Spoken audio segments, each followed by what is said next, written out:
Parliament. Sir, the presidential speech is as per Article 87 of the Constitution, by which at the commencement of the every session of every calendar year, first session of every calendar year, the President has to address joint session of the Houses, for which Kollam sector has stated that this is the statement of policy of the government. The presidential speech, by virtue of Article 87 of the Constitution, means it is the statement of policy of the government and also the review of the performance of the government during the last year or the previous year. And also the policies which are going to be pursued or implemented in the coming financial year or in the coming calendar year.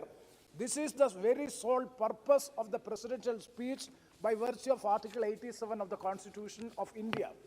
But it is quite disappointing, deeply disappointing to say that this presidential speech consisting of 82 paragraphs there is nothing policy statement which are to be pursued in the coming calendar year. No new policy or program initiatives on the part of Government of India to be implemented in the next year. So it is deeply disappointing, all the 82 paragraphs, if you go through, only the so-called achievements of the government during the last 8 years, and that achievement, the so-called achievements, are contrary to the facts and also ground reality, contrary to the ground reality. Sir, the presidential address is totally silent. Why it is deeply disappointing means it is totally silent about the explosive issue of the unemployment. I need not reiterate the seriousness and the grave concern regarding the unemployment which is prevailing in our country. Even the Economic Survey of India is very specific that the unemployment is one of the major concerns of the Indian economy which we are facing. But unfortunately, there is no made mention in the presidential address regarding the explosive issue of unemployment. And number two, the external aggression by the neighboring countries affecting the territorial sovereignty of India. Nothing is mentioned in the presidential address. Even the invasion or the attack on the borders by the Chinese military, even in Ladakh and Kollam and all these places. But nothing is mentioned regarding the attack on the part of the neighboring states, and that is also that is adversely affecting the sovereignty of our country, and also the threat to the secular fabric of our country. Nothing is mentioned, and also the growing intolerance. There is no mention of the growing intolerance prevailing in our country. That is why I am saying that it is deeply disappointing, the speech. Further, the speech does not address the marginalized sections of the society who were affected due to the coronavirus COVID-19. Sir, para 15 of the speech, it says that, I quote, "Nobody will remain in hungry during the corona pandemic period," unquote. Sir, free ration. The Honorable President is speaking about the free ration. Sir, the next day, Madam Nirmala Sitharaman ji has announced the budget in this August House, by which the food subsidy has been taken away. 5,41,330 crores of rupees was earmarked for food subsidy in the year 1920 and 2021. That has been cut down to 2,06,831 crores of rupees. So the speech of the Honorable President and the budget speech by the Finance Minister is contradictory, is not in correlation with the presidential announcement made in the joint session of the House. Sir, NDA government under the leadership of Honorable Prime Minister Sri Narendra Modi ji is completing 8 years in office. Sir, what is the constitutional as well as the social status of the country? Yesterday, Honorable Rahul ji has spoken about a theory of union of states and nationhood and kingdom. The theory of nationhood and the theory of kingdom, as well as the theory of union of states. I fully support the observations made by Sri Rahul Gandhi yesterday. He made it a valid point regarding the centralization of power. Sir, he was elucidating the centralization of the power, and also all these 8 years, if you examine, the democratic fabric and the secular fabric of the country is under threat.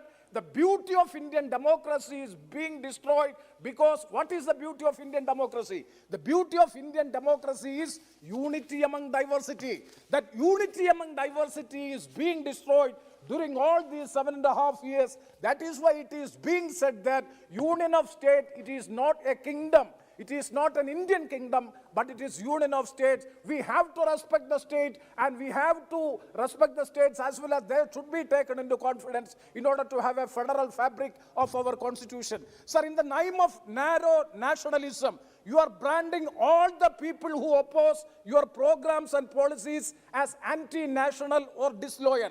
If you criticize the government, if you criticize the Prime Minister, then you will be branded as anti-national or you will be branded as disloyal.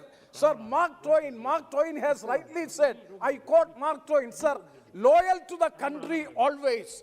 Loyal to the country always, loyal to the government when it deserves it. Excuse me, just a minute. Honorable members, it is 9 o'clock. I have got long list of speakers to speak on the motion of thanks on the presidential address. If the House agrees, the time for the discussion may be extended by 1 hour. Thank you. Now you can. Thank you very much. Once again, I would like to quote Mark Twain, that is, sir, quote, loyal to the country always, loyal to the government when it deserves it, unquote. Sir, what does it mean?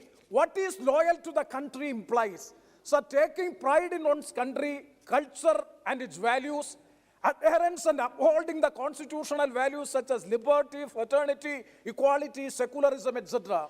And also helping our fellow people in the time of external aggression, disaster like tsunami, earthquake and pandemic. That is what is meant by loyal to the country. Sir, what is the loyalty to the government? Loyalty to the government means it is allegiance to the political and ideological values which are in power.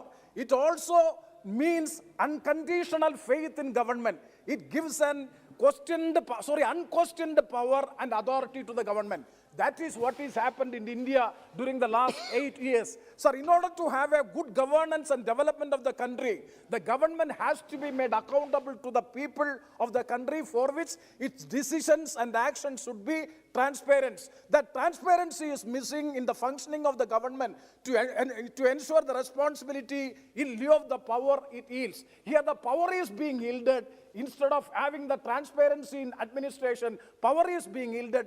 Therefore, in a democracy, we all must criticize our government when it does not fulfill its promises and perform for the upliftment of the poor people. But this government, unfortunately, had no tolerance to digest the dissent and criticism. Dissent and criticism are considered as anti-national and disloyal to the country. This is quite unfortunate. Sir, I would like to cite an example. One Malayalam TV channel by name Media One, it has been banned. The telecast is banned only because of the reason, national security reason.